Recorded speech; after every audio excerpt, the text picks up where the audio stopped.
আমার বাপ্পারাজ ভাইয়া, এভাবে বসে আছিস কেন? তোরে কতবার বলবো আমারে বাপ্পারাজ বলবি না। আমি মিমের বিয়েতে যাচ্ছি। আমার লজ্জা শরম বহুত আছে। আমি ভদ্র একটা ছেলে। সেটা তো দেখতেই পাচ্ছি। 2022 সালে এই প্রথমবার কোনো বেহায়া মানুষ দেখলাম। কেন? আমি কি করলাম? নিজের ভালোবাসার মানুষের বিয়ে খাইতে যায় যেই মানুষ, তার মতো বেহায়া আর কেউ হতে পারে? তুই কি আমাকে ইনসাল্ট করতেছিস? না, আমি তো রেসপেক্ট করতেছি। আচ্ছা বাদ দে, এখন বল মিমের জন্য কি গিফট দেওয়া যায়? হাড়ি পাতিল দিতে পারিস। দূর বোকা, এগুলো কোনো গিফট হলো? আরে এটা সবচেয়ে বড় গিফট। যখনই রান্না করবে তোর কথা মনে পড়বে। কথাটা অবশ্য খারাপ বলিসনি। যা, তোর কথাই ফাইনাল। ওর বিয়েতে হাড়ি বাতিল দেব। সেটাই ভালো। রিয়া চলে গেল। হয়তো ভাবছেন রিয়া কেন ইনসাল্ট করলো। তাহলে শুনুন, মিম হলো আমার বেস্ট ফ্রেন্ড, আর মিমকে আমি ভালোবাসি। কিন্তু মিমের বুইড়া খাটাস বাবা আরেকটা ছেলের সাথে বিয়া দিচ্ছে। আমি যখন মিমকে প্রপোজ করতাম তখন বেশি কিছু হতো না, শুধু গাল দুটা লাল হয়ে যেত। অনেক সময় দৌড়ানিও খেয়েছি। আর আমার প্রপোজাল অ্যাকসেপ্ট না করার বড় কারণ, ও নাকি একটা ছেলেকে ভালোবাসে। ওই ব্যাটারে কোনোদিন দেখায়নি। দেখাইলে থ্রেড দিয়া রাস্তা ক্লিয়ার করতাম। এখন মিমের সাথে ওর ভালোবাসার মানুষেরও বিয়ে হচ্ছে না।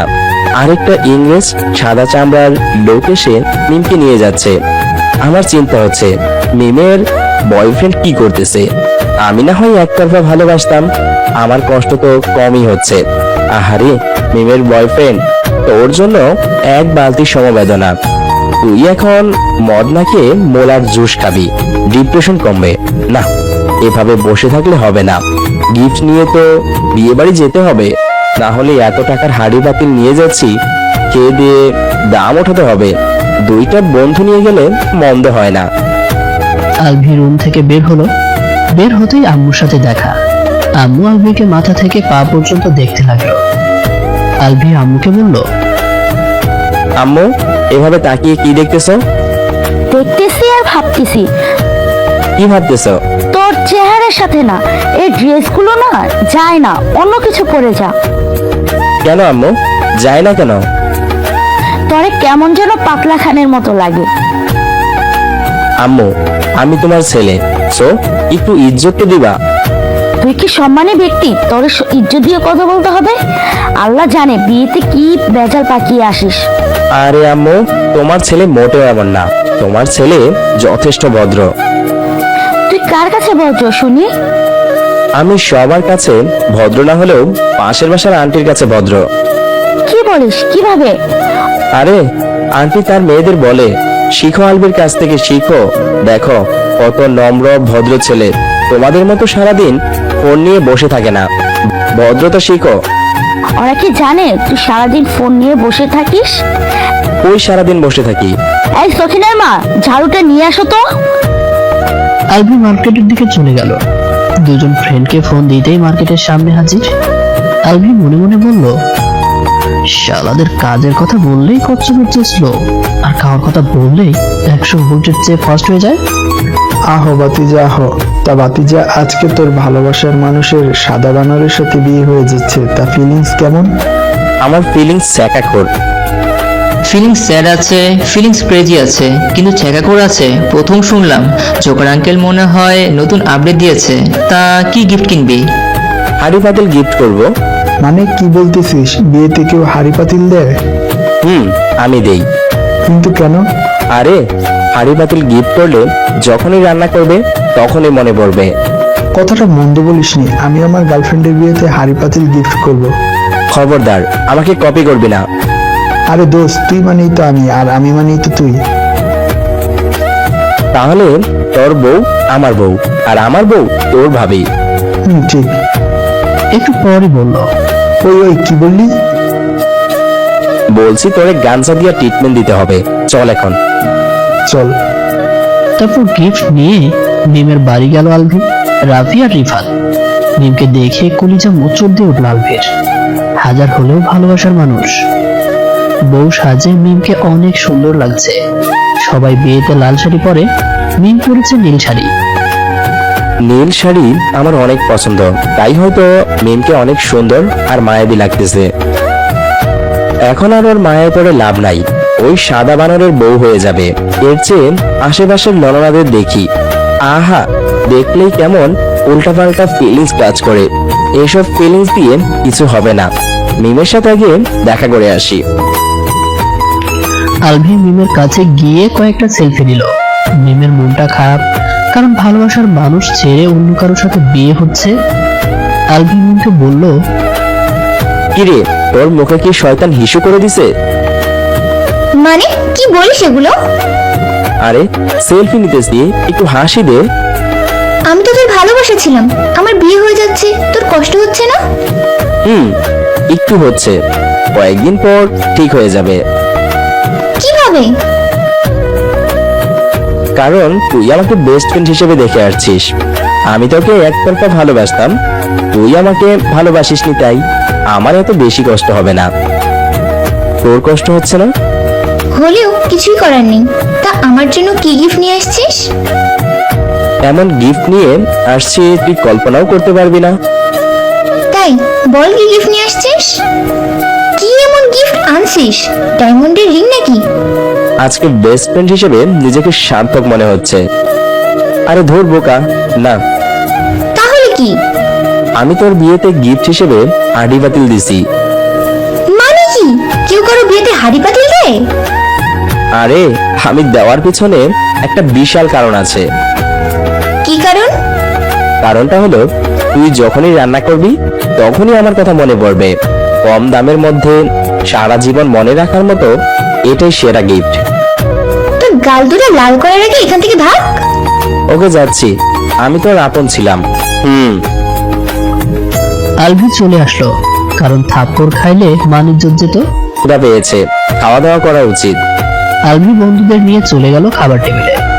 বন্ধুদের সাথে ইচ্ছে মতো বিরিয়ানি খাচ্ছে আর গিফটের দাম তুলতেছে আলভি। এমন সময় মিমের ছোট ভাই রিশাদ এসে বলল, ভাইয়া, আব্বু আপনাকে ডাকতেছে। এখনই আসতে হবে? খুব জরুরি। আচ্ছা চলো।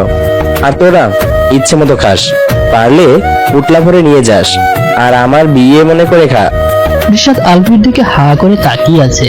আলভি বলল, আমার দিকে কি দেখো? রিশাদ থতমত খেয়ে বলল, কিছু না ভাইয়া, চলেন। রিশাদ আলভিকে একটা রুমে নিয়ে গেল, যেখানে মিমের বাবা বসে আছে। আলভি যেতেই উনি যা বললেন তার জন্য মোটেও প্রস্তুত ছিল না সে। মিমের বাবা বলল, কিভাবে যে বলি? জি আঙ্কেল, বলেন। এমন করতেছেন কেন? কোনো সমস্যা? আসলে এই বিয়েটা তোমাকে করতে হবে। মানে আঙ্কেল আবার বলেন তো। এই বিয়েটা তোমাকে করতে হবে। মিমের জামাই থাকতে আমি বিয়ে করতে যাব কেন? আসলে বাবা, আমি এই বিয়েটা ভেঙে দিছি। কেন আঙ্কেল?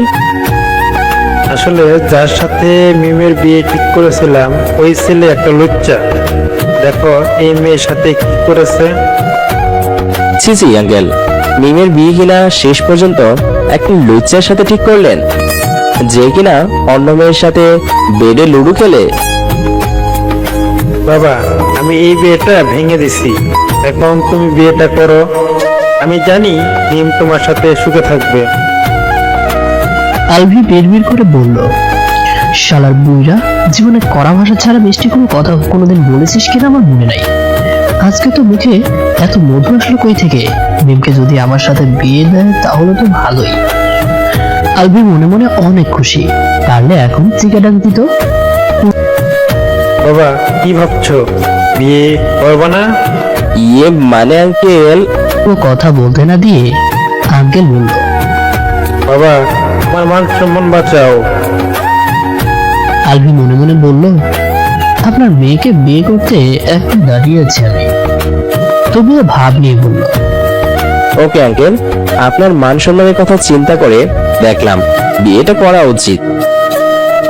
বাবা, বড্ড উপকার করলে।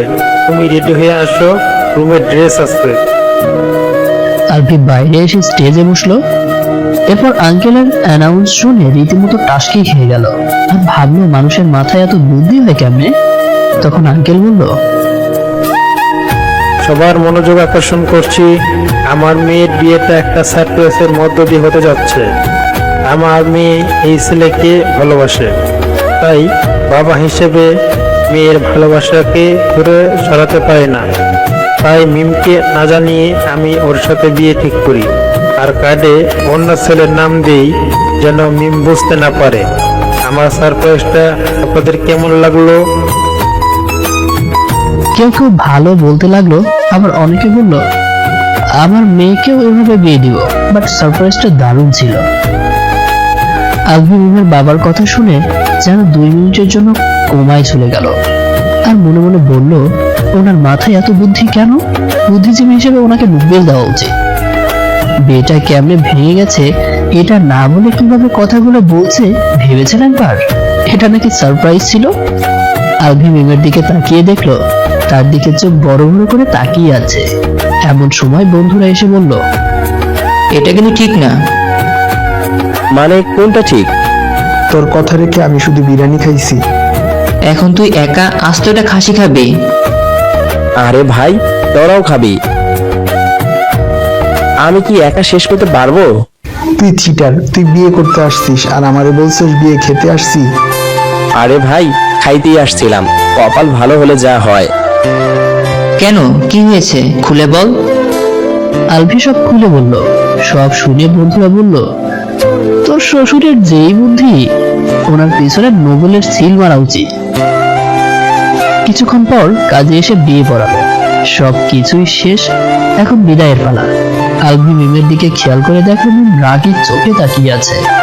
বিদায়ের সময় মিম একটুও কান্না করলো না। মিমের বাবা কিছু ইমোশনাল ডায়লগ দিল। এমন সময় আলভি বলে উঠলো, আপনার মেয়েকে কখনো ভরা পেটে রাখবো না। আঙ্কেল অবাক হয়ে বলল, ভরা পেটে রাখবেন না কেন? আরে খালি পেটে রাখবো না, আসলে খুশির ঠেলায় অন্যরকম ফিলিংস কাজ করছে।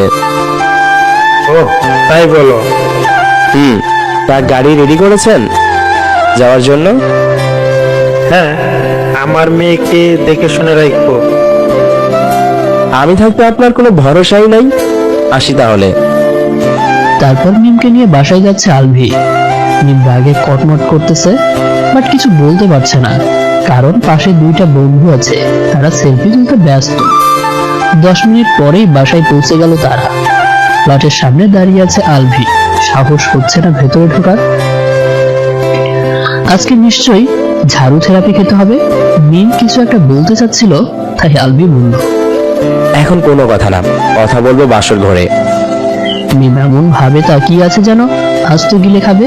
কিছুটা সাহস নিয়ে কলিং বেল বাজালো আলভি। সখিনার মা দরজা খুলে ডেকে উঠল, খালাম্মা গো।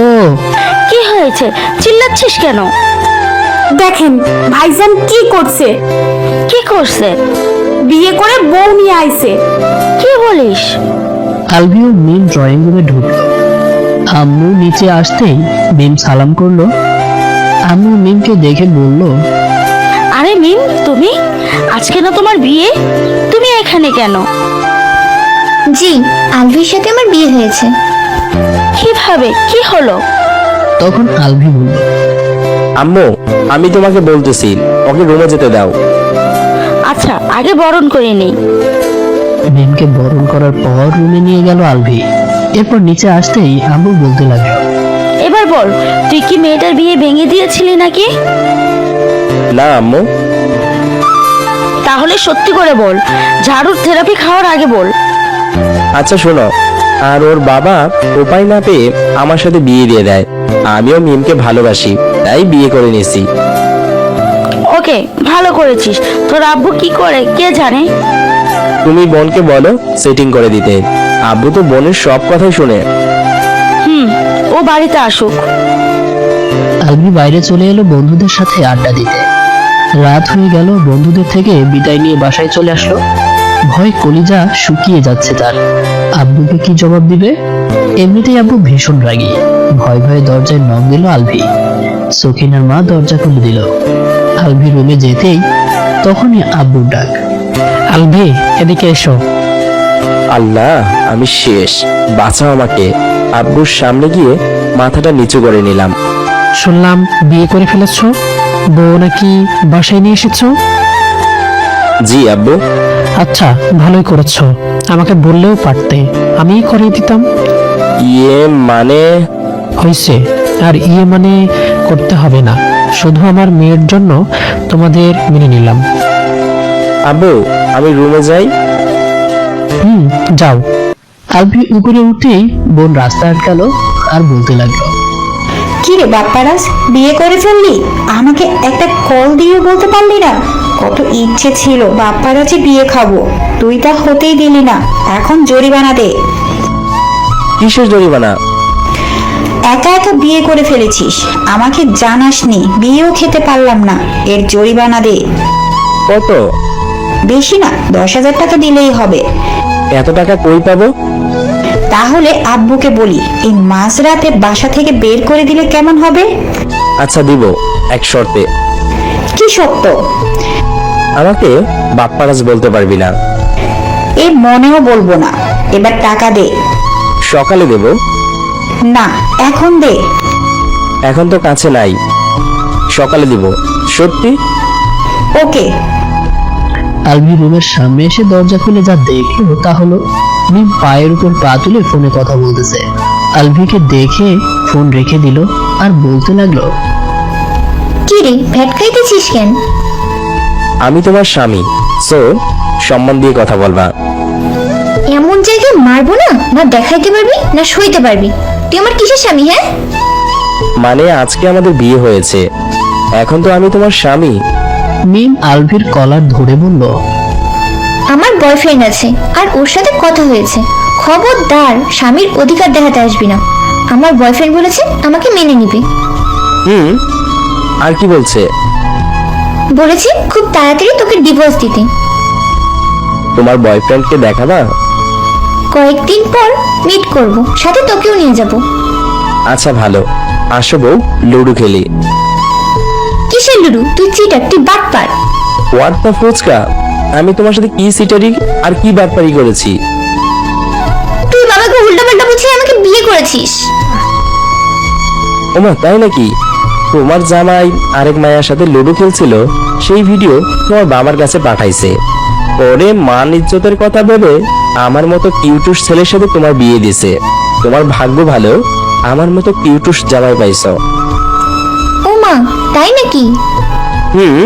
আসো লুডো খেলি। তারা তো লুডো খেলা ছাড়াচ্ছি। ছাড়ো ছাড়ো, ব্যথা পাচ্ছি। এখন থেকে তুমি করে ডাকবি না, আর স্বামীর অধিকার ফলাতে আসবি না। ওকে, আসবো না, ছাড়ো এবার। আলভি বিছানায় গিয়ে বসলো, সাথে মিমও বসলো। বাইরে চাঁদের আলোয় আলোকিত হয়েছে। আলভি বলল, কাপড় চেঞ্জ করে আয়।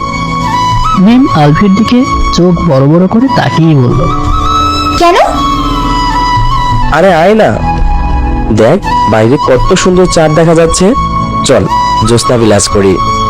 মিম কিছুক্ষণ ভাবলো, তারপর বলল, কেন যাব?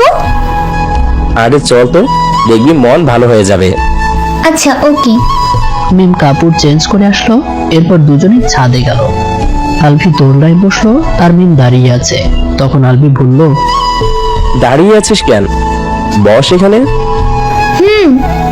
কিরে, মন খারাপ করে আছিস কেন? এমনি। আমাকে বল, দেখবি কষ্ট থাকলে দূর হয়ে যাবে।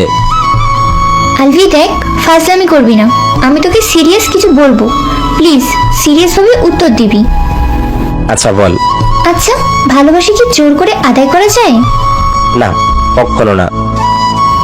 দেখ, আমিও একজনকে ভালোবাসি, আমি তোকে জামাই হিসেবে মেনে নিতে পারবো না।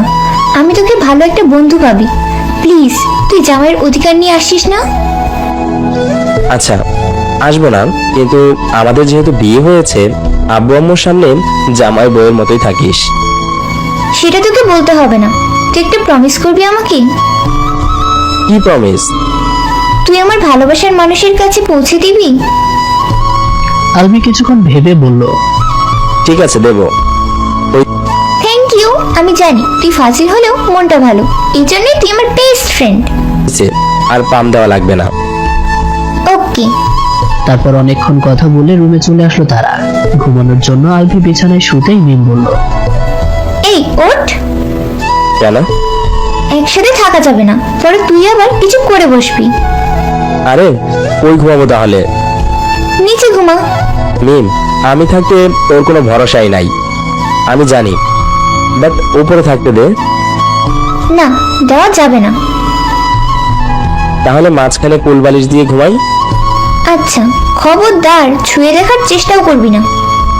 তোরে ছুঁয়ে দেখার ইচ্ছাই নাই। আলবি ঘুমিয়ে পড়ল। সকালে ঘুম ভাঙলো কোমর ব্যথায়। আলবি যখনই চিৎকার দিতে যাবে, মিম মুখ চেপে ধরে বলল, একদম চিলিয়ে দিবি না। আলবি মিমের হাত সরিয়ে বলল, নিচে আসলাম কিভাবে? উফ, কোমরটা গেল। আরে তুই আমার পাশে আসছিলি, কতবার তোকে সরানোর চেষ্টা করেছি, কিন্তু কোনোভাবেই পারছিলাম না, তাই জোরে একটা ধাক্কা দিছি, আর তুই ফ্লোরে পড়ে গেছস। আমি আবার ভাবছিলাম মালটা ধাক্কা খেয়ে উপরে চলে গেল নাকি। আমাকে ওঠা। যাক, তুই যে উঠছিস এটাই বড়। ওকে, হাত ধর। মিম আলভিকে উঠিয়ে বিছানায় বসালো। এরপর ড্রেস নিয়ে ওয়াশরুমে ঢুকলো শাওয়ার নিতে। মিম আসতেই আলভি বলল, আমরা তো রাতে কিছু করিনি, তাহলে শাওয়ার নিলি কেন? আরে শাওয়ার না নিলে বুঝে যাবে, তুইও শাওয়ার নে। আমি পারবো না। এটা কি দেখছস? ই, আবার ঝাড়ু? ঝাড়ু থেরাপি দেওয়ার আগে শাওয়ার নিতে যা। ঝাড়ু রাখ, যাচ্ছি। যা। আলভি শাওয়ার নিয়ে বাইরে এসে দেখে মিম ফোনে তার বয়ফ্রেন্ডের সাথে কথা বলছে। আলভি কিছুটা কষ্ট পেল। আলভিকে দেখে মিম ফোন রেখে দিল। আলভি বলল, রেখে দিলি যে? তোর সামনে কথা বলতে লজ্জা করবে তাই। ও আচ্ছা। বাড়িতে বেশ আওয়াজ হচ্ছে আজ। ছোটখাটো অনুষ্ঠান হবে। মিমের বাড়ির কিছু মানুষকে দাওয়াত দেওয়া হয়েছে। আলভি ও মিম খাবার খাচ্ছে আর মানুষের বিভিন্ন কথার উত্তর দিচ্ছে।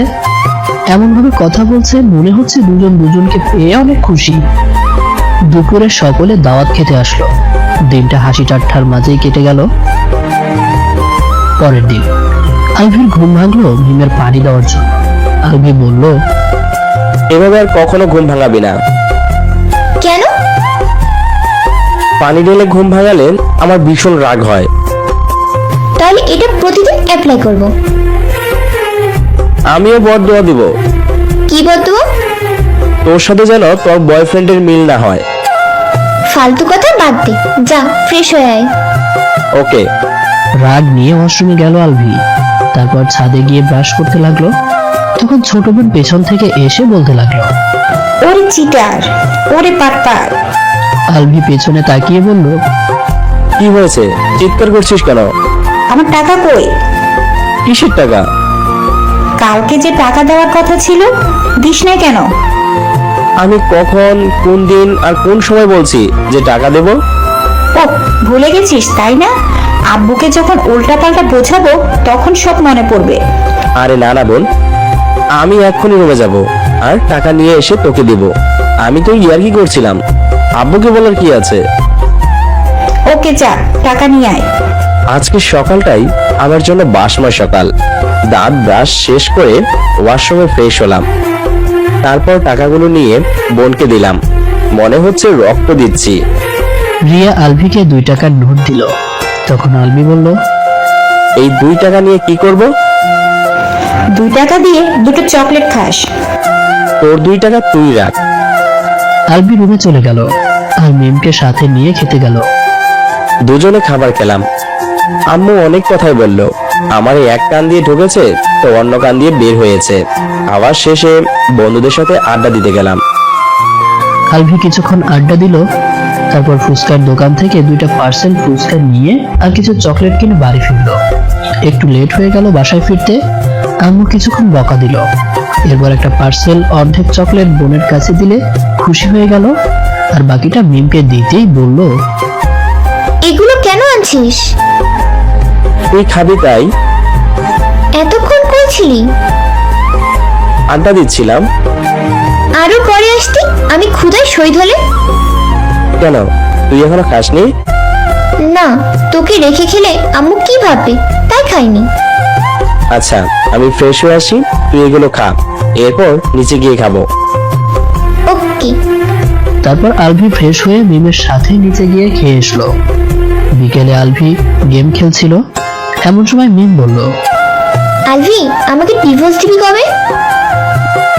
মানে ডিভোর্স দেবো কেন? ডিভোর্স না দিলে আমি আমার ভালোবাসার মানুষের কাছে যাব কেমন করে? তাও ঠিক, তবে 6 মাস থাকতে হবে আমার সাথে।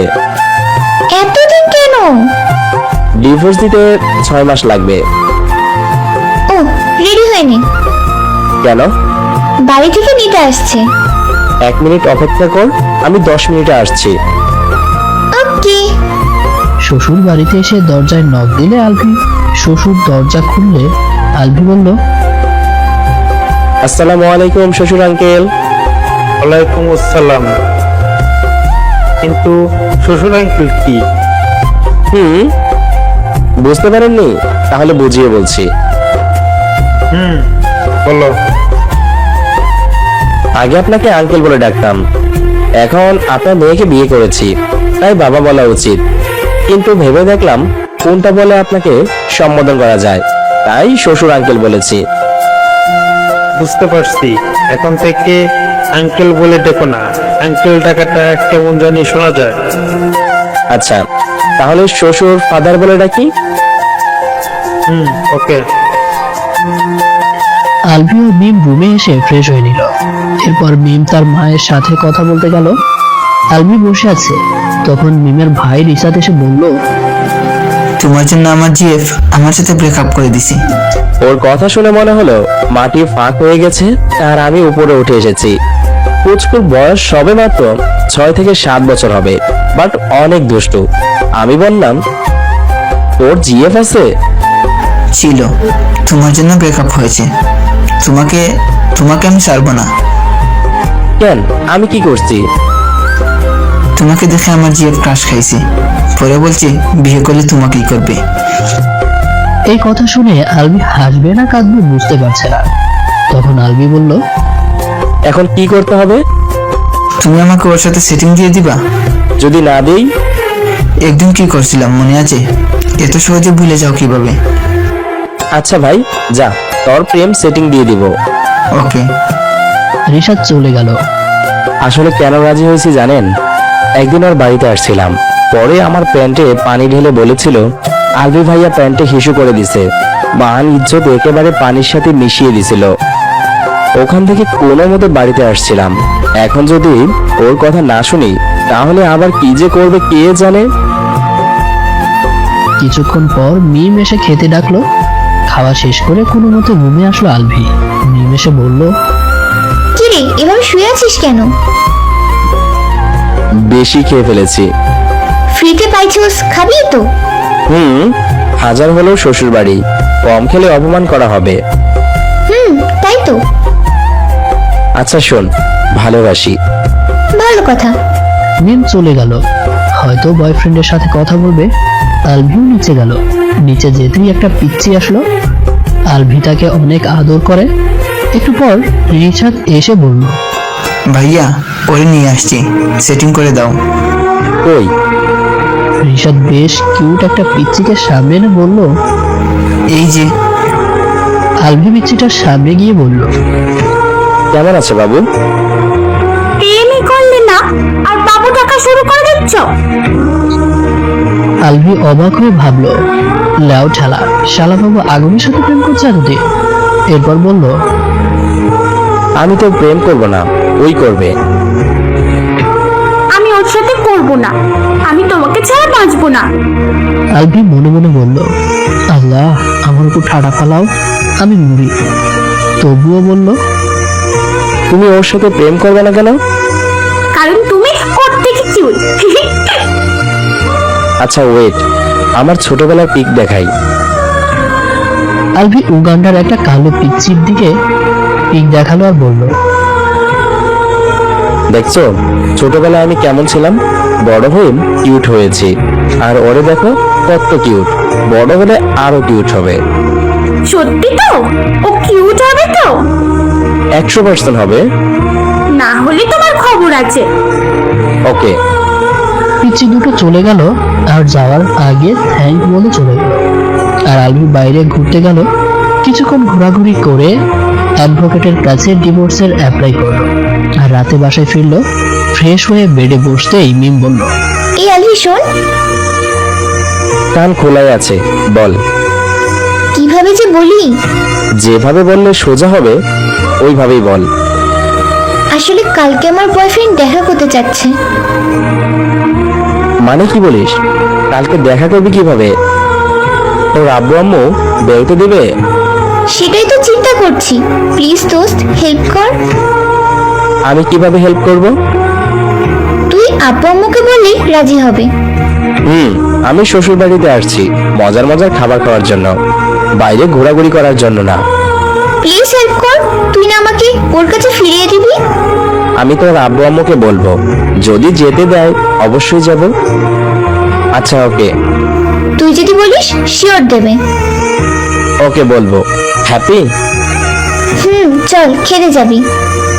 তুই কি আমাকে রাক্ষস ভাবিস? এতগুলো খাবার খেয়ে হজম করতে পারিনি, আবার এখন খাবো?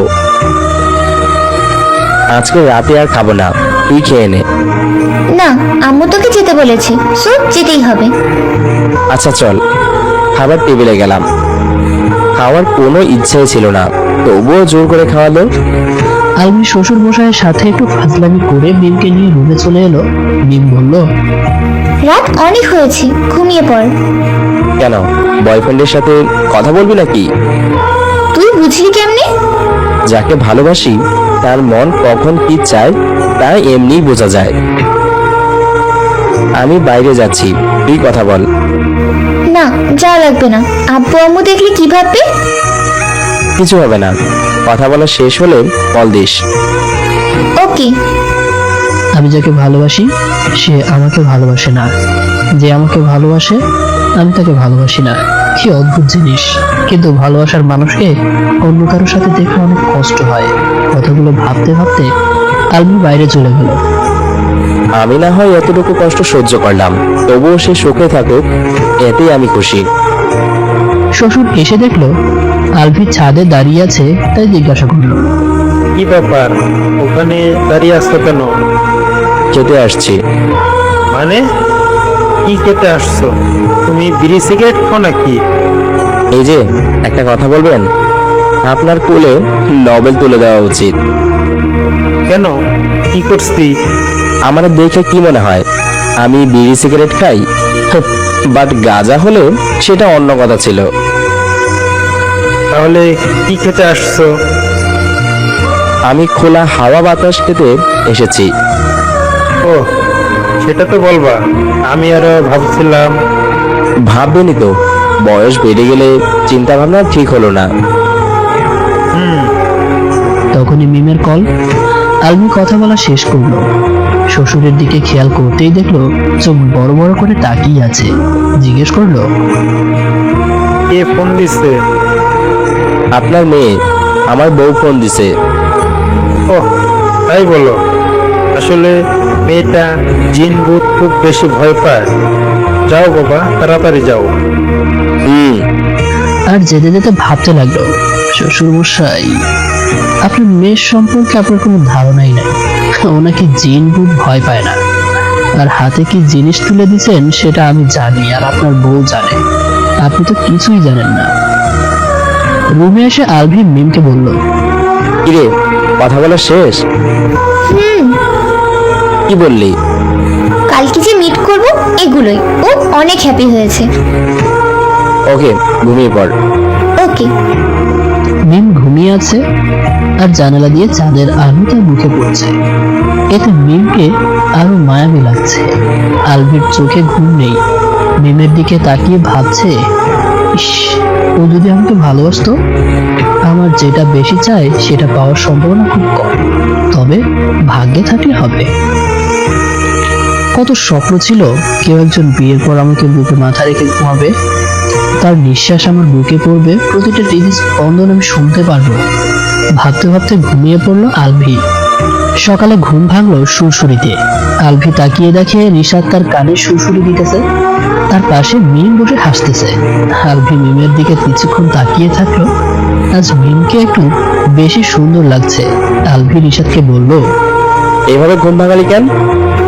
আপু শিখাই দিছে। তখন মিম বলল, ভার্সিটিতে যেতে হবে। আচ্ছা আমি আসছি। মিম চলে গেল। রিশাদ বলল, ফোনটা দাও, কেন? প্রেম করব। জানুটার জন্য কলিজা ফেটে যাচ্ছে। তোর কলিজা ফেটে গেলে তুই তো আর বাঁচবি না। আরে ওই কলিজা না, প্লাস্টিকের কলিজা। ওহ আচ্ছা নে। আলভি ফ্রেশ হতে চলে গেল। ফ্রেশ হয়ে সে দেখলো রিশাদ ফোনে আলাবু উম্মা এগুলো করতেছে। আলভিকে দেখে ফোন রেখে দিল সে। তারপর চলে গেল। একটু পর মিম এলো। আলভি বলল, তুই এত সুন্দর কেন? জীবনে তো কাউয়া ছাড়া ডাকিসনি, আজকে বলতেছিস সুন্দর। আরে তখন তো রাগানোর জন্য বলতাম। সিরিয়াস, তোকে অনেক সুন্দর লাগে। যা, তুই দেখিস না তো আমার সব সৌন্দর্য আমার বয়ফ্রেন্ডের জন্য। ভালো, আমাকে কিছু দেখতে দিস। তুই দেখলেই নজর লাগিয়ে দিবি, তোর দেখা লাগবে না। চল খেতে চল। দুজনে খাবার টেবিলে গেল। আলভি খাওয়া শেষ করে শ্বশুরকে বলল, শ্বশুর ফাদার, আজকে আমরা ভার্সিটিতে যাব। কেন আজকে কেন? আসলে ভার্সিটিতে আজকে যেতেই হবে, অনেক গুরুত্বপূর্ণ কাজ আছে। প্রথমে রাজি না হলেও পরে রাজি হলো আর বলল, তাড়াতাড়ি বাসায় আসবে।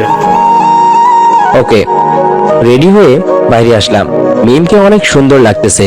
হয়তো ভালোবাসার মানুষের জন্যই এত সাজ।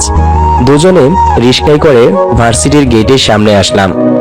আলভি মিমকে বলল, কিরে তোর বয়ফ্রেন্ড কই? কল দে। দিচ্ছি।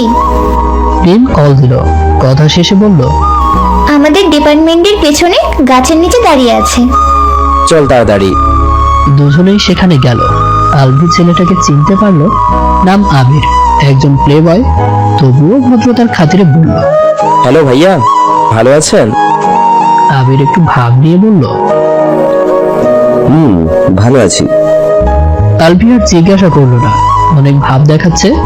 আলভি মনে মনে বলল, চালু, আমি সব না জানলেও তোমার ব্যাপারে অনেকটাই জানি। তোমার চরিত্র মিয়া খলিফার মতো পবিত্র। বাট মিম এগুলো না জেনে প্রেম করেছে। যদি জানতো তাহলে তো প্রেম করতো না। এখন যদি আমি সব বলে দেই তাহলে মিম বিশ্বাস করবে না, উল্টো আমাকে ভুল বুঝবে। প্রমাণ নিয়ে করতে হবে। শালার ভালো ছেলেদের কপালে জিভ জোটে না, খারাপদের জিভের অভাব নেই। আলভিকে ভাবনায় মন্দ থাকতে দেখে মিম বলল, কি রে, কি ভাবছিস এত? না, ভাবছিলাম তোদেরকে অনেক সুন্দর মানাইছে।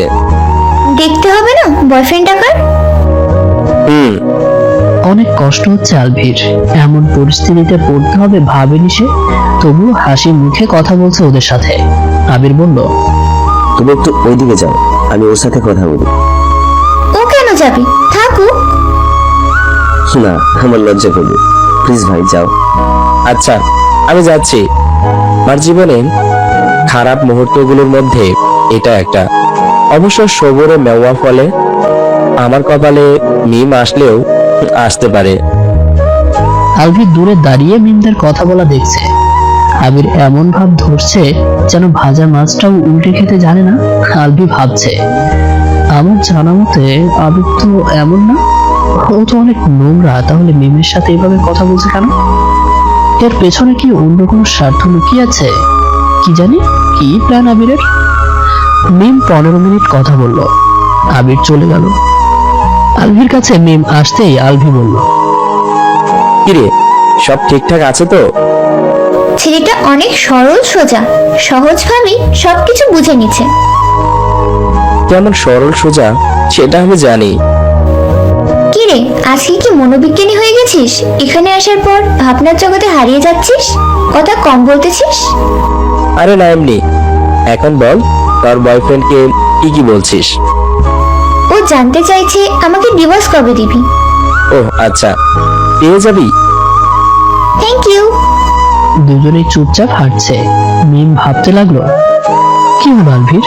ছেলেটা যে এত কথা বলতো, সে আজকে এত চুপচাপ কেন? কারণ জানতে আলভিকে জিজ্ঞেস করলো, কি রে, আজকে সূর্য কোন দিকে উঠেছে?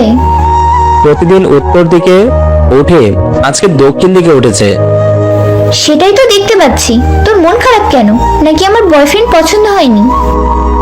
আরে কি বলিস, তোর বয়ফ্রেন্ড অনেক সুন্দর। তাহলে তোর মন খারাপ কেন? মানুষের মন আর আকাশের রং সবসময় এক থাকে না। ও তাই নাকি? আচ্ছা, একটা কথা বলি, আবির যদি আমার সাথে ফ্রেন্ডশিপ করতে না দেয়? আরে ও মোটেও এমন না। যদি করে তাহলে কি করবি? সেটা সময় আসলেই বোঝা যাবে। ওহ, ভার্সিটির বাইরে এসে আলভি বলল, বাসায় যাবি না? যাবো। দাঁড়া, রিস্কা ডাক দেই। আলভি রিক্সা ডাকলো। দুজনেই রিক্সাতে চড়ে বসলো। মাঝ পথে মিম বলল, এই আলভি, আইসক্রিম খাবো। এই মাঝ রাস্তায় আইসক্রিম কোথায় পাবো? ওই যে দেখ। আচ্ছা, আমি নিয়ে আসছি। আলভি রিক্সাওয়ালাকে দাঁড়াতে বলে দুইটা আইসক্রিম নিয়ে আসলো। আইসক্রিম এনে একটা রিক্সাওয়ালা চাচাকে আর একটা মিমকে আলভি দিল। আমার এসব লাগবে না, তুমি খাও বাজান। না আঙ্কেল, এটা আপনার জন্য নিয়ে আসছি, আপনিই খান। তাছাড়া আজকে অনেক গরম। তোমার মনটা অনেক ভালো। এই জন্যই আমার লাইফে অনেক কষ্ট, বলতে গেলে বাঁশবাগানের মালিক। মিম আইসক্রিম খাচ্ছে, একবার আলভির দিকে তাকাচ্ছে আর একবার চাচার দিকে তাকাচ্ছে। একটু পরেই মিম আলভির সারা মুখে আইসক্রিম মাখিয়ে দিল। আলভি বলল, এটা কি হলো? আইসক্রিম মাখালি কেন? আমার মন চাইছে তাই। দেখ তোর কত কিউট লাগতেছে। দাঁড়া, সেলফি তুলি। ও, আসছে সেলফি তুলতে, দিলি তো 12টা বাজিয়ে। আলভি আর মিম ঝগড়া করতেছে। চাচা রিক্সা চালাচ্ছে আর মিম মিটমিট হাসছে। আশেপাশের মানুষগুলো এমন ভাবে তাকিয়ে আছে যেন এলিয়েন দেখতেছে। বাসার সামনে আসলে আলভি ভাড়া মিটিয়ে দিল। চাচা ভাড়া নিয়ে বলল, তোমাদের সম্পর্কটা অনেক মধুর, সারা জীবন একে অপরের পাশে থেকো। ওনার কথা শুনে আলভি আর মিম ভেবাচাকা খেয়ে গেল। দুজনে রুমে এসে আরো কিছুক্ষণ ঝগড়া করলো। এরপর আলভি শাওয়ার নিল। দুপুরের খাবার খেয়ে শুয়ে আছে আলভি, মনে শান্তি নেই। এখন মিম বয়ফ্রেন্ডের সাথে কথা বলবে, তাই আলভি বাইরে এলো একটু শান্তির জন্য। আলভি বাইরে এসে দেখে মিমের ভাইয়ের রিশাতের জিএফ কান্না করতেছে। আলভি মনে মনে বলল, না, এই জীবনে শান্তি পাবো না, শান্তির মা মরে গেছে।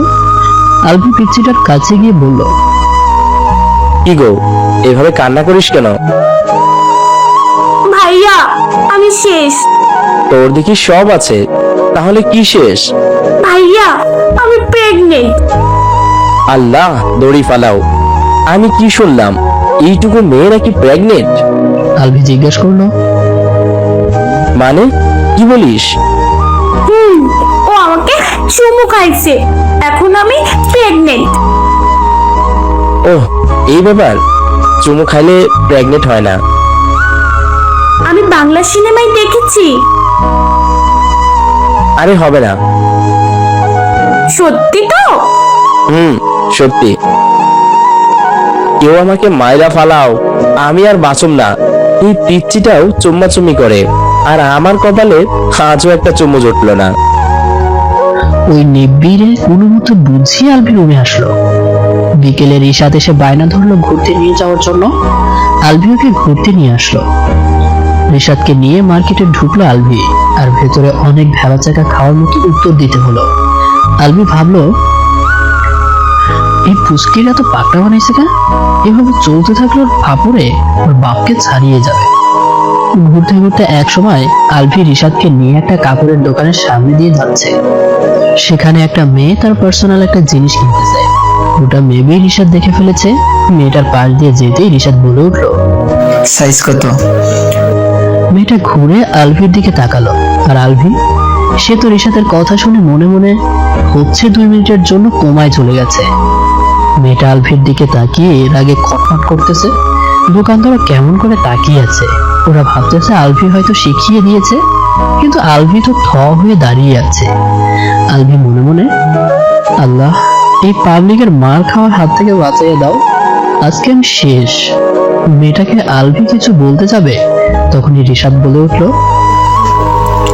বললে না তো সাইজ কত? মেয়েটা আবার রাগে আগুন হয়ে গেল। এই বুঝি সব জ্বালিয়ে দিবে। তখন রিশাদ বলে উঠল, আরে তোমার জুতার সাইজ কত? আল্লাহ, তুমি আমাকে রক্ষা করলা, নয়তো এই পুচকু আমাকে পাবলিকের মাইল খাওয়াইতো। এবার আলভি রিশাদকে বলল, জুতার সাইজ জানতে চাইবি যখন, তখন নামটাও জেনে নিতে পারতি। তুই কিসের সাইজ জানতে চাইছিস, আমি জানবো কি করে? বেশি কথা বললে মুখে ব্যথা করে, তাই বললাম সাইজ কত। আলভি মেয়েটার দিকে তাকালো। মেয়েটা ভীষণ লজ্জা পেয়েছে। দোকানদারও ভেবাচাকা খেয়ে গেছে। ওরা হয়তো ভাবতেছে, পিচ্ছি এটা কি বললো, এখন কি কেলেঙ্কারি হয়ে যেত। আলভি সেখান থেকে চলে গেল। মেয়েটার অবস্থা দেখার মতো ছিল। সেও অন্য দোকানে চলে গেল। আলভি মনে মনে বলতেছে, আর কোনোদিন পিচ্ছির সাথে কোথাও যাব না, না হলে ফ্রিতে ক্যালারি খাবো। এরপর আলভি রিশাদকে একটা খেলনার দোকানে নিয়ে গেল। আজকে নিশ্চয়ই আমাকে ফকির বানাইতে নিয়ে আসছে। শালা, নিজে কিনবি তো কিনবি, সাথে জিএফ এর জন্য কিনতেছে। আমাকে সরকারি মালের মতো ইউজ করতেছে। এমনি সকাল থেকেই মনটা খারাপ, আবার শালার এইরকম আচরণে মানিব্যাগেরও হার্ট অ্যাটাক হচ্ছে। না পারছি কিছু বলতে, না পারছি সইতে। রিশাদ বিভিন্ন খেলনা কিনতে লাগলো। এইভাবে ঘুরতে লাগলো আলভি। হঠাৎ মিমের জন্য একটা দোকানে কানের দুল আর নীল ফড়িং পছন্দ হলো, তাই কিনে নিল। রিশাদ তো বায়না ধরলো এগুলো কিনবে। আলভি জিজ্ঞেস করলো, তুই কার জন্য কিনবি? আমার কলিজার জন্য। ভাই, তোর কলিজাটা কত বড়, দেখাইবি আমাকে? আমার জিএফ যত বড়, আমার কলিজাও তত বড়। ও আল্লাহ, টাটা ফালাও, আমি আকাশে চলে যাই। সব কেনাকাটা শেষে রিশাদ বায়না ধরলো পার্কে যাবে। আলভিও মনে মনে হ্যাপি খুশি, এই বুঝি টাকা খরচ হবে না। তাই সেও নাচতে নাচতে চলে গেল। পার্কে ঢুকে দুজনে জায়গা খুঁজতে লাগলো। বসার মতো জায়গা পাচ্ছে না। ঘুরতে ঘুরতে আলভি এক জায়গায় তাকিয়ে দেখে একটা বেঞ্চে খালি আছে, তবে এক সাইডে একটা মেয়ে বসে আছে। সে রিশাদকে নিয়ে সেই বেঞ্চে বসলো। পার্কের ভেতরে প্রেমের হাওয়া বইছে। আহা, কি শান্তি আকাশে বাতাসে। কিন্তু এই শান্তিটা যে কপালে টিকবে না কে জানতো। রিশাদ বলে উঠল, লাগাবা নাকি? পাশে থাকা যেই মানুষটাকে আলভি মেয়ে মনে করেছিল সেটা আসলে হিজরা ছিল। হিজরা বলে উঠল, আসো সোনা, লাগাবো? মানে কি লাগবো? ওরে আমার নেকা কিছু বুঝছে না, আসো চিপাই যায়, লাগাতে দিব। আলভি বুঝতে পারছে এখানে থাকলে মান ইজ্জত পানির সাথে মিশে যাবে, তাই রিশাদকে নিয়ে দৌড় শুরু করলো আলভি। রিশাদ চিল্লাতে লাগলো, পারছি না ভাই, আর পারছি না, ছেড়ে দাও, আমি আর পারছি না। হিজড়াটা পেছনে দৌড়াতে লাগলো আর আলভিরা সামনে। কিছুটা দূরে এসে একটা ঝোপের আড়ালে লুকিয়ে পড়লো তারা। হিজড়াটা চলে গেল। আলভি রিশাদের দিকে তাকিয়ে বলল, কিরে, কি লাগাতে বলছিলি? তোমার শার্টের বোতাম লাগাতে বলেছিলাম। ওহ, আমার চিন্তা ধারণাই ভুল। আলভি রিশাদের দিকে তাকিয়ে ভাবল, না, পরে নিয়ে ঘুরলে আজকে কেলানি খেয়ে বৃন্দাবন দেখতে হবে। রিশাদকে নিয়ে রেস্টুরেন্টে গেল আলভি। রিশাদ নিজে তো খাচ্ছেই, আর যেগুলো পারছে না সেগুলো একটা পলিথিনে নিল। আলভি জিজ্ঞেস করলো, এগুলো নিলি কেন? আমি এত মজার মজার খাবার খাইছি, আমার কলিজা যদি এগুলো না খায় আমি নিজেকে ক্ষমা করতে পারবো না। এসব শুনে আমার মনে হচ্ছে যেন বারবার কোমায় চলে যাই। এই হলো এখনকার নিব্বা নিব্বিদের ভালোবাসা। ওর বয়সে মেয়েদের সাথে কথা বলতেও কেমন একটা ভয় করতো, লজ্জায় সামনেই যেতে পারতাম না। আর এই পিচ্চিরা ভালো পাশাপাশি করে। অবশেষে বাসায় ফিরলো আলভি ও রিশাদ। আলভি মনে মনে চিন্তা করে দেখলো, ওই পুষ্করিয়া আর কোথাও নিয়ে যাওয়া যাবে না। আমার মান ইজ্জত সব শেষ করবে, প্লাস কেলানিও খাওয়াবে। বাসায় আসার পর মিম রুমে ঢুকলো। তখন প্রায় রাত হয়ে গেছে। আলভি ভাবলো, আরে, তোর ভাইরে যে সময় ডাউনলোড দিছে তখন তোর বাবার নিয়তে কি কোনো ত্রুটি ছিল? কেন? ও আমার আদরের ছোট ভাই, এভাবে বললে খুন করে ফেলবো। ও কি করেছে? আলভি প্রথম থেকে সব বলল। মিম হাসতে হাসতে বলল, ও কি এসব বুঝি নাকি? তোমার ভাই যে কি জিনিস সেটা আমি জানি। কি রে, কি ভাবছিস? ভাবছি তোরে অনেক সুন্দর লাগতেছে, একদম বউ বউ। আজাইরা পেছন বাদ দে, আমি শুধু আবিরের বউ হব। আলভি একটু কষ্ট পেল আর মনে মনে বলল, আচ্ছা ও কি আমাকে ভালোবাসবে? এরপরও মুখে হাসি এনে বলল, তা তো হবেই, এখন তো আমার বউ। কচু। এরপর আলভি মিমের জন্য অনেক গিফটগুলো দিল। মিম গিফট পেয়ে অনেক খুশি আর আলভির সাথে গল্প করতে লাগলো। বেশিরভাগই আবিরের কথা, যা আলভির জন্য কষ্টদায়ক। একটা কথা বলে মনকে সান্ত্বনা দেই, কষ্টের ফল মিষ্টি হয়। আমি তো ওরে ভালোবাসি, ওর জন্য এইটুকু করতেই পারি। তারপর রাতের খাবার খেয়ে বসলো দুজনে। খাওয়ার সময় আলভি বলেছিল যে কালকে বাসায় চলে যাবে, শ্বশুর শাশুড়ি থাকতে বলেছিল, কিন্তু আলভি বলল বাসায় কাজ আছে। মিমও রাজি হয়ে গেল। সকালে কারোর ভেজা চুলের পানিতে ঘুম ভাঙলো আলভির। তাকিয়ে দেখে মিম আয়নার সামনে দাঁড়িয়ে চুল মুছতেছে। আলভি কিছুক্ষণ অপলক তাকিয়ে থাকলো সেদিকে। মিম আলভিকে এভাবে তাকিয়ে থাকতে দেখে বলল, কি রে, কখন ঘুম ভাঙলো? আর আমার দিকে এভাবে তাকিয়ে কি দেখিস? কেন, এক মায়াবী পরি দেখি। ওর মাঝে এত মায়া কেন? ওই কি বলিস তুই? আর কিসের পরি? এবার আলভির ঘোর কাটলো। আলভি বলল, কিরে, কিছু বললি? তুই আমার দিকে এভাবে তাকিয়েছিলি কেন? কোন সময় তাকিয়েছিলাম? এই একদম মিথ্যা বলবি না, বল তাকিয়েছিলি কেন? বউয়ের দিকে যে কোনো সময় তাকানো যায়, আর সুন্দরী বউ হলে তো সারাদিন দেখতেই ইচ্ছে করে। কচুর বউ। আমি বারবার তোর প্রেমে পড়ে যাচ্ছি। লাভ নেই, আমার মন আবির ছাড়া কাউকে দেওয়া পসিবল না। আমাকে দে না, ওর থেকে বেশি ভালোবাসবো। তুই এই সকাল থেকে কি শুরু করলি? আমি তো আমার ভালোবাসার প্রকাশ করছি, অনেক ভালোবাসি তোকে। তুই আমাকে ভালোবাসলেও আমি তোকে ভালোবাসি না। কেন বাসিস না? এত কিছু বলতে পারবো না, যা ফ্রেশ হয়ে আয়। মিম চলে গেল। আলভি মন খারাপ করে ফ্রেশ হতে গেল। কি যে করি, ভালোবাসার কথা বলে 1000 বার ব্যর্থ হয়েছি। ওর পিছনে যেভাবে লেগে থাকি, কোনো কিছু জোড়া দিতে যেই ফেভিকলের ঘাম ব্যবহার করা হয়, এটাও বোধহয় সেভাবে লেগে থাকে না। এসব ভাবতে ভাবতে রুমে চলে আসলো আলভি। রুমে এসে পরিকল্পনা করছে আলভি কিভাবে মিমকে আপন করে নেওয়া যায়। আবির ভালো ছেলে হলে নিজে তার হাতে মিমকে তুলে দিত। কিন্তু আবির তো ভালো না। মিমকে হ্যাপি রাখতে হলে আমার কাছেই রাখতে হবে। দরকার হলে ডেইলি 1000 বার প্রপোজ করব, ওর কেয়ার করব, যেন কিছুদিন পর মিম আমাকে ছাড়া কিচ্ছু না বোঝে। আলভি জানে মিম একটু পরে খেতে ডাকতে আসবে, কিন্তু সে আজ মিমের হাতে খেতে চায়। তাই ফল কাটার ছুরি দিয়ে আলভি হাত কেটে ফেললো। একটু পরে মিম আসলো, এসে জিজ্ঞেস করলো, কিরে, গোছানো শেষ? গো বউ। তুই আমাকে বউ ডাকতেছিস কেন? বউকে বউ ডাকবো তাই না, নাকি ভাবি ডাকবো? কিচ্ছু টাকা লাগবে না, চল খেতে যাবি, সবাই অপেক্ষা করতেছে। করুক, আমি তো সারাদিন শুধু তোর অপেক্ষা করি। বল না, কবে ভালোবাসবি? ফালতু বেচাল না করে খেতে আয়। রাতের আগে তো ভালোই ছিলি, সকাল সকাল কি হলো তোর? ভালোবাসার ভূত চাচ্ছে। সেই ভূতকে মেরে ফেল। এত সোজা নাকি? সোজাই। তারপর দুজনে খেতে গেল। সবাই খাচ্ছে আর আলভি বসে আছে। শ্বশুরমশাই বলল, বাবা, খাচ্ছ না কেন? আসলে আমার হাত কেটে গেছে, তাই খেতে পারতেছি না। মিমের মা মিমকে বলল, কি রে, তোর জামাইয়ের হাত কেটে গেছে, তুই আগে বলিস নাই কেন?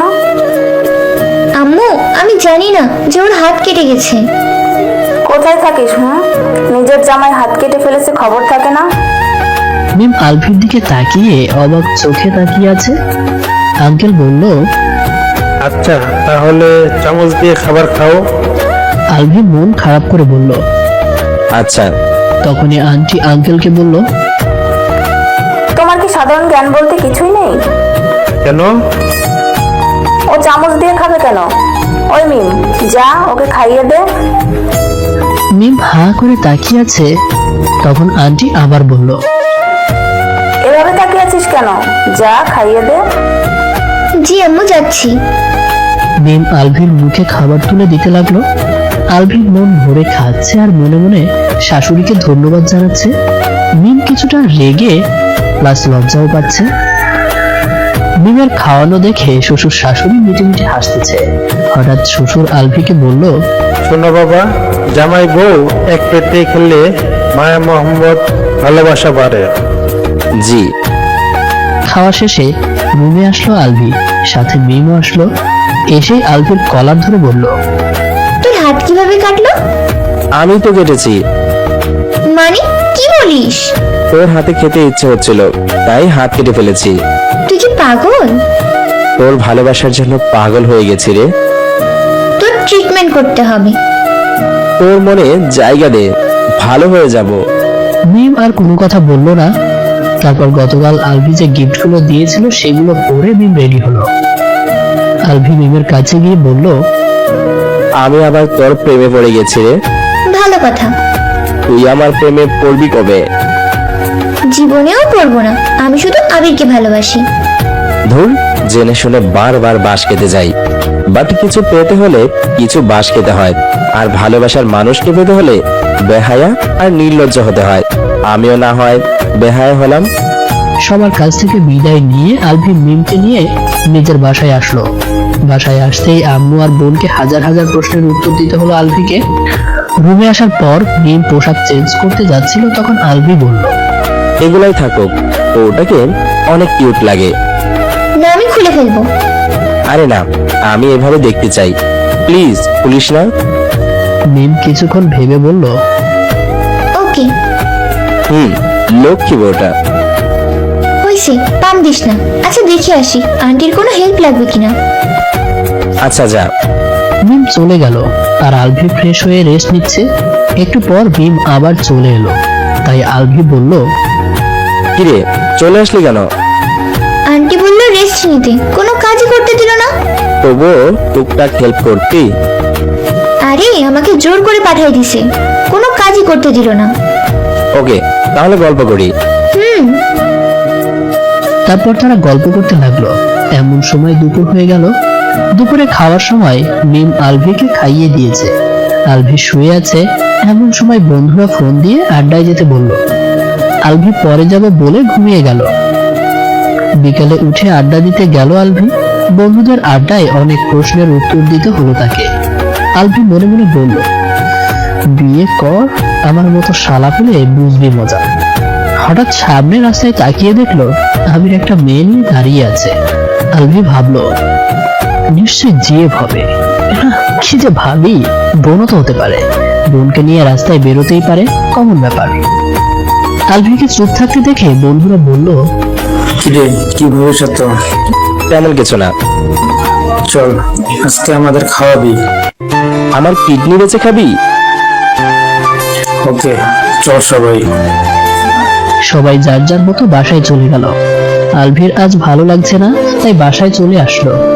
তাড়াতাড়ি বাসায় আসতে দেখে আম্মু বলল, ওকে রেস্ট নে তুই, আমি মিমকে রুমে পাঠাচ্ছি।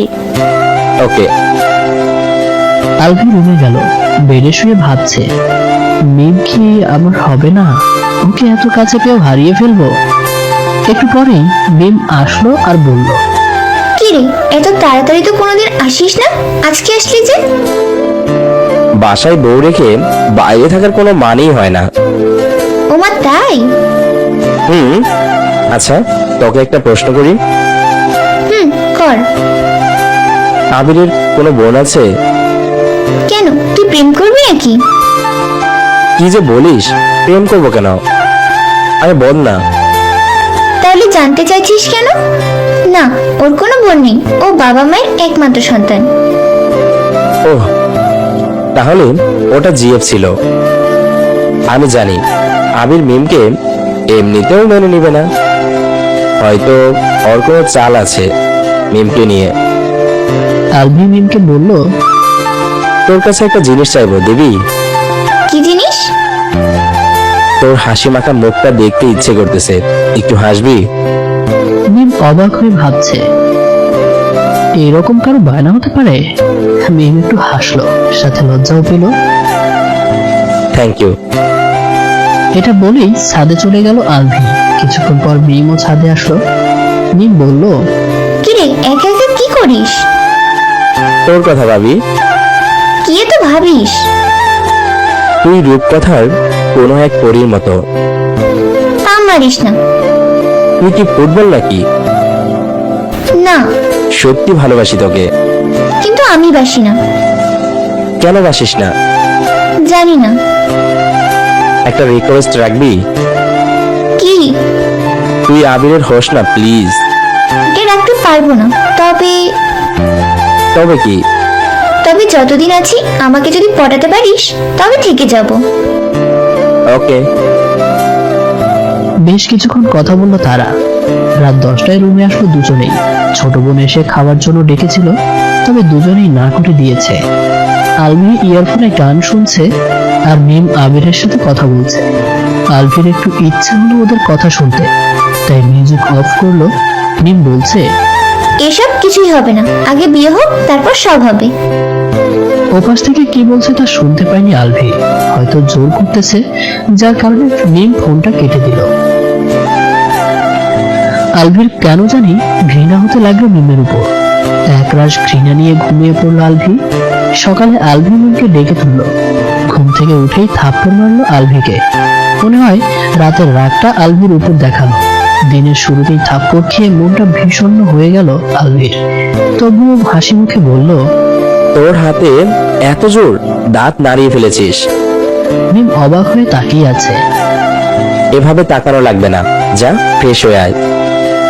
আলভির বাবা দুজনকেই একসাথে ভার্সিটিতে যেতে বললেন। রিকশায় করে ভার্সিটিতে যাওয়ার সময় মিম কিছু একটা বলতে চাইছে, বাট বলতে পারছে না। তাই আলভি বলল, কিছু বলবি? আসলে সরি, সকালে তোরে চড় মারার জন্য। রাতে ভীষণ রাগ উঠেছিল, তাই মাথা ঠিক ছিল না। আরে সরি বলার কি আছে, আমি কিছু মনে করিনি। তারপর দুজনে অনেক কথা বলল। ভার্সিটিতে এসে আলভিকে রেখে আবিরের কাছে চলে গেল। আলভি ভাবলো, আগে তো আবিরের সাথে এত বেশি দেখা করতো না, আজকে আমাকে একা রেখেই চলে গেল। আলভি বন্ধুদের কাছে গেল। মিমের কথা জিজ্ঞেস করতেই আলভি বলল, কাজিনের সাথে দেখা করতে গেছে। ভার্সিটিতে ছুটি দিলে বাসায় চলে আসলো আলভি আর মিম। সকালে ভার্সিটি, বিকেলে ঘুরতে যাওয়া, রাতে ছাদে আড্ডা দেওয়া ছিল রোজকার রুটিন। এভাবে চলে গেল 2 মাস। এই 2 মাসে অনেক কিছুই ঘটেছে। আলভি অনেক কেয়ার করেছে মিমের। আলভির প্রতি কিছুটা ফিলিংস থাকলেও মিম পাত্তা দেয়নি। আবিরের চরিত্র সম্পর্কে কিছু বললেও শুনতে চাইতো না মিম, কারণ সে আবিরকে ছাড়া কিছু বুঝতো না। সব প্রমাণ থাকা সত্ত্বেও অপমান করতো সে, কিছুই বিশ্বাস করতে চাইতো না। শত অপমান অবহেলা সহ্য করার পরেও আলভি মিমের পিছু ছাড়েনি। আলভি মিমের অভ্যাসে পরিণত হয়ে গেছে সে। এই 2 মাসের মাঝে বড় একটা কাহিনী ঘটে গেছে। সেটা হলো, একদিন মিম আর আবির ঘুরতে গিয়েছিল। সেটা আলভির বাবা দেখে ফেলেছিল। বাসায় আসতেই আব্বু বলল, কিরে আলভি, তোর বউ পরপুরুষের সাথে ঘোরাঘুরি করে, কারণ কি? মিম অনেক ভয় পেয়েছিল সেদিন। সে ভাবছিল আলভি যদি সব বলে দেয় তবে সব শেষ। কিন্তু আলভি সব দোষ নিজের ঘাড়ে নিয়েছিল। আব্বু সেদিন কয়েকটা থাপ্পড় দিয়েছিল, বলেছিল, বউকে সময় দিতে পারবি না, তবে বিয়ে করেছিলি কেন? এখনই আমাদের মান সম্মান শেষ করবি তোরা? এমন ভাবে অনেক কষ্টদায়ক কথা সহ্য করতে হয়েছিল আলভিকে। এমনিতেই আলভি বাড়ির অনেকটা অবহেলিত। মা একটু খোঁজ খবর রাখতো তার, কিন্তু তিনিও অবহেলা করতে লাগলেন। এভাবে চলছিল আলভির দিন। মিমের জন্য অনেক কষ্ট সইতে হয়েছে তাকে। পরিবারের সবাই তাকে ঘৃণা করতে লাগলো। এমনই একদিনের ঘটনা, লাইফের মোড়টা ঘুরে গেল তাদের। ভার্সিটির ক্যাম্পাসে বসেছিল মিম আর আলভি। এমন সময় মিমের ফোনটা বেজে উঠলো। আবিরের ফোন দেখে রিসিভ করলো সে। হ্যালো আবির। আমি আবির না। আপনি কে? আবিরের ফোন আপনার হাতে কেন? আবির একটা মেয়েকে নিয়ে বাইক অ্যাক্সিডেন্ট করেছে, যার ফলে দুজনেই মারা গেছে। মানে কি বলছেন? আপনার মাথা ঠিক আছে? ও মরবে কেন? জি, ও মারা গেছে। আপনারা এই ঠিকানায় চলে আসুন। মেয়েটা ফোন রেখে দিল। মিমের কান্না দেখে আলভি বলল, কিরে, কি হয়েছে? আবির মারা গেছে। কি বলিস? এভাবে? বাইক অ্যাক্সিডেন্টে। ও মাই গড, ঠিকানা জেনেছিস? চল তাহলে। পথে মিমের কান্না থেমে গেছে। দুজনে মেয়েটার বলা ঠিকানায় গেল। ততক্ষণে আবিরদের পরিবার চলে এসেছে। আবিরের পাশে মেয়েটার লাশ পড়ে আছে। অনেকেই অনেক কথা বলছে, তবে আবির আর মেয়েটার পরিবারের কথা শুনে মিম ও আলভি অবাক। মেয়েটার মা কাঁদতে কাঁদতে বলল, সব শেষ হয়ে গেল বিয়ান। এমনটা হবে আমি কল্পনাও করতে পারিনি। মিম ওদের কথা শুনে টাসকি। তবুও শিওর হতে আলভিকে জিজ্ঞেস করলো, কি রে, একজন আরেকজনকে বেআইন ডাকলো কেন? জানি না, চল জিজ্ঞেস করি। কাকে বলবি? আলভি একটা ছেলেকে দেখিয়ে বলল, ওইটা মনে হয় মেয়েটার ভাই, চল যাই। ছেলেটার কাছে গিয়ে আলভি বলল, এই মেয়েটা তোমার কি হয়? আমার আপু হয়, আর পাশে আপুর হাজবেন্ড। মিম এবার বুঝতে পারলো আবির তাকে ঠকাচ্ছিল। এরপর আবার ভার্সিটির পথে যেতে লাগলো দুজনে। ভার্সিটিতে এসে দেখে দুজন মেয়ে ঝগড়া করতেছে। আলভি ততটা অবাক না হলেও মিম অনেকটাই অবাক, কারণ একটা মেয়ে বলতেছে আবির আমার বিয়ে ছিল, আর একজন বলতেছে আবির আমার বিয়ে ছিল। এভাবে তাদের ঝগড়া মারামারি পর্যায়ে চলে গেল। কিছুক্ষণের মধ্যেই ভিড় জমে গেল। ভিড়ের মধ্যে থেকে আরো 14 জন বেরিয়ে আসলো। সবাই বলতেছে আবির তাদের বিয়ে ছিল। তার মানে আলভি যা বলতো সব সত্যি। আল্লাহ যা করেন ভালোর জন্যই করেন। আলভি ও মিম বাসায় চলে আসলো। অনুশোচনা আর নিজের ভুলের জন্য আবার কান্না শুরু করলো মিম।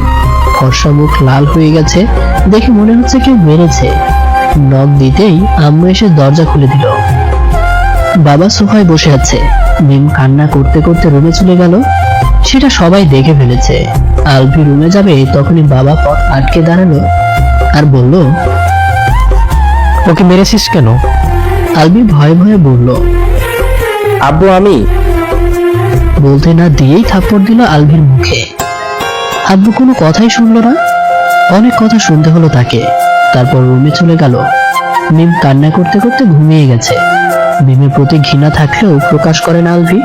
নিজের ল্যাপটপটা নিয়ে বেরিয়ে গেল সে। পরের দিন আলভি ফ্রেশ হয়ে সকালের খাবার খেতে গেল। এরপর আড্ডা দিতে চলে গেল। এভাবেই আরো কয়েকটা দিন চলে গেল। মিম কথা বলতে চাইলেও আলভি তার সাথে প্রয়োজন ছাড়া কথা বলে না। তাছাড়া আলভি বিশ্বাস করে মানসিক আঘাতপ্রাপ্ত কাউকে সঙ্গ দিয়ে ইমপ্রেস করা উচিত নয়। মিমের প্রতি আলভির ঘৃণাটা তীব্র হয়েছে, তাই তার সাথে অতিরিক্ত কথা বলে না। মিম এখন সারাক্ষণ আলভিকে নিয়ে ভাবে কি করলে আলভি তাকে ক্ষমা করে আপন করে নিবে, এমনকি আলভির সাথে একটু সময় কাটানোর সুযোগ খুঁজে পাবে যাতে আলভি তাকে মেনে নেয়। মিম বাবা মায়ের সামনে নিজের ভুল স্বীকার করেছে, ক্ষমাও চেয়েছে। সকলে মাফ করলেও আলভি করেনি। আর আলভির বাবা মা তাদের ভুল বুঝতে পেরে লজ্জিত। বাবা আলভির সাথে আর রাগীভাবে কথা বলে না। সবাই তাকে সময় দিতে চায়, কিন্তু আলভি বাসায় খুব একটা সময় দেয় না। এমনই একদিন আলভি ও মিম ভার্সিটির ক্যাম্পাসে বসে আছে। তখন একটা মেয়ে আলভিকে ডেকে নিয়ে গেল। মিম সেদিকে তাকিয়ে আছে। বেশ কষ্ট হলো তার। মিম ভাবলো আবিরের সাথে গেলে আলভিরও বুঝি এমন কষ্ট হতো। মিম অনেকক্ষণ অপেক্ষা করলো আলভির জন্য। অবশেষে আলভি এসে বলল, বাসা যাবি? তারপরেই দুজনে বাসায় চলে গেল। এই মেয়েটার সাথে আলভি প্রতিদিন কথা বলে। মেয়েটার নাম প্রিয়া। দেখতে দেখতে কেটে গেল আরো 4 মাস। এর মাঝে আলভির উপর দিয়ে একটা ঝড় বয়ে গেছে, যেটা সামলাতে পারেনি সে। সেটা হলো প্রিয়াকে বিয়ে। প্রিয়ার সাথে পরিচয় হবার 2 পরিবারের সম্মতিতে বিয়ে হয়েছিল। কাহিনীটা হলো, একদিন আলভি আড্ডা দিতে যাচ্ছিল, তখন পেছন থেকে একটা আঙ্কেল বলে উঠলো, তুমি কি আলভি? কিন্তু আপনি? আমি প্রিয়ার বাবা। তোমাকে একটা রিকোয়েস্ট করি, কিছু মনে করো না। জি আঙ্কেল। আমার মেয়েটার ব্রেন ক্যান্সার ধরা পড়েছে লাস্ট স্টেজে। ডাক্তারের রিপোর্ট অনুযায়ী 2-3 মাস বাঁচবে হয়তো। ট্রিটমেন্ট দিলেও বাঁচার চান্স নেই। ও নিজেও সেটা জানে না। ওকে কখনো কষ্ট দিও না বাবা। আলভি সেদিন প্রিয়ার বাবার কথাটা ফেলতে পারেনি। আর 2 দিন পরেই প্রিয়া আলভিকে প্রপোজ করে। আলভিও রাজি হয়ে যায়। কিন্তু প্রিয়া এমন কিছু চেয়ে বসবে আলভি কল্পনাও করতে পারেনি। দিনটা ছিল বুধবার, আবিরের মৃত্যুর 10ম দিন। প্রিয়া আলভির বিয়ে হয়েছে জেনেও তাকে বিয়ের প্রপোজাল দিয়েছিল, কিন্তু কে জানতো সেদিন তাদের বিয়ে হয়ে যাবে। আলভি বাসায় গিয়ে সারপ্রাইজড হয়েছিল সেদিন। আলভি বাসায় এসে দেখে প্রিয়ার বাবা মা আর মিমের বাবা মা তার আব্বু আম্মুর সাথে বসে আছে। আলভি সেদিকে এক পলক তাকিয়ে রুমে চলে গেল। মিম আলভিকে দেখে মন খারাপ করে বলল, প্রিয়া অনেক ভালো মেয়ে, তুই ওকে বিয়ে করে নে। মানে? এটা আমার রিকোয়েস্ট, প্লিজ না করিস না। আলভি সকলের অনুরোধে সেদিন বিয়েটা করেছিল। প্রিয়া হাসি খুশি প্রাণবন্ত মেয়ে ছিল। কয়েকদিন ধরেই সবার মন জয় করে নিয়েছিল সে। আলভি নিজেও তাকে খুব গভীরভাবে ভালোবেসে ফেলেছিল। মিমের দেওয়া কষ্ট মুহূর্তেই ভুলে গিয়েছিল সে। মেয়েটা সারা বাড়ি মাতিয়ে রাখতো সবসময়। আলভি না চাইলেও প্রিয়া জোর করে নিজের অধিকার ভালোবাসা আদায় করে নিত। এভাবে প্রায় 2 মাস কেটে গেল। এমনই একদিন প্রিয়া আলভির কাছে মাথা দিয়ে গল্প করছিল। হঠাৎ তার নাক দিয়ে রক্ত বের হতে লাগলো। আলভির খেয়াল হতেই সবাইকে চিৎকার করে ডেকেছিল। ততক্ষণে প্রিয়া ঢলে পড়তে লাগলো। আলভি কাঁদতে কাঁদতে তাকে দ্রুত হাসপাতালে নিয়ে গেল। আলভির পেছনে সবাই এসেছে। প্রিয়া আর মিমের মা বাবা খবর পেয়ে ছুটে এসেছিল সেদিন। কেবিন থেকে প্রিয়া আর জীবিত ফেরেনি, চলে গেছে না ফেরার দেশে। এরপর 1 মাস চলে গেল, কিন্তু আলভি নীরব হয়ে গেছে।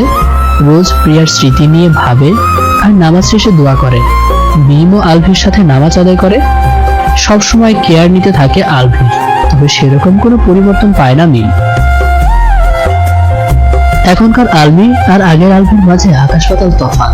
সে এখন পরিবারের কারোর সাথে তেমন কথা বলে না, সবসময় তার মন প্রিয়াকে নিয়ে ভাবে। মিম সবসময় চায় আলভি তাকে আগের মতোই বিরক্ত করুক, সারাক্ষণ ভালোবাসি বলে, কিন্তু সে মন মরা হয়ে থাকে সবসময়। এমন একদিন রাতে আলভি ছাদে দাঁড়িয়েছিল, তখন মিমও ছাদে আসলো। মিম বলল, তুই আমাদের সাথে মিশতে চাস না কেন? সময়ের সাথে মানুষের আচরণও পরিবর্তন হয়। এরপর আলভি রুমে চলে গেল। মিম ভাবলো, ওকে ডিপ্রেশন থেকে বের করতে হবে, আমাকে প্রিয়ার মতো চলতে হবে, তাহলে হয়তো আলভি স্বাভাবিক হতে পারে। যেই ভাবা সেই কাজ। পরদিন থেকেই মিম তার মিশন শুরু করলো। প্রিয়ার মতো সাজ, প্রিয়ার মতো চলা, সবকিছু প্রিয়ার মতো করার চেষ্টা করলো মিম, এবং সফলও হলো। বেশ কয়েকদিন পরিশ্রমের পর আলভি স্বাভাবিক হলো, তবে আর আগের মতো হয়তো হতে পারবে না। মিম এতেই খুশি, কিন্তু আলভিকে ইগনোর করতে দেখে সে বেশ কষ্ট পায়, তবুও কিছু বলে না। এর কিছুদিন পর মিম রুমে এসে আলভিকে বলল, তুই আমার সাথে এমন করিস কেন? কেমন? এই যে আমাকে ইগনোর করিস। তুই তো কিছুদিন পর চলে যাবি, তাই একা থাকার প্র্যাকটিস করতেছি। মিম এবার কেঁদে কেঁদে বলল, আমি না হয় ভুল করেছি, তাই বলে এমন করবি? তোর প্রতি ফিলিংস আমার ছিল, তবে বুঝতে পারিনি। এখন তো তোকে অনেক ভালোবাসি, প্লিজ ফিরিয়ে দিস না। বলেই জড়িয়ে ধরলো। আলভি মিমের কানে কানে বলল, আমার বাবুর আম্মু হবি? মিম লজ্জায় আলভির বুকে মুখ লুকালো আর বলল, হব, আর এখন থেকে দুজনেই তুমি করে বলবো। আচ্ছা বউ, চলো মিশন শুরু করি। বলেই মিমকে কোলে তুলে বেডের দিকে যেতে লাগলো ইতিহাস গড়তে।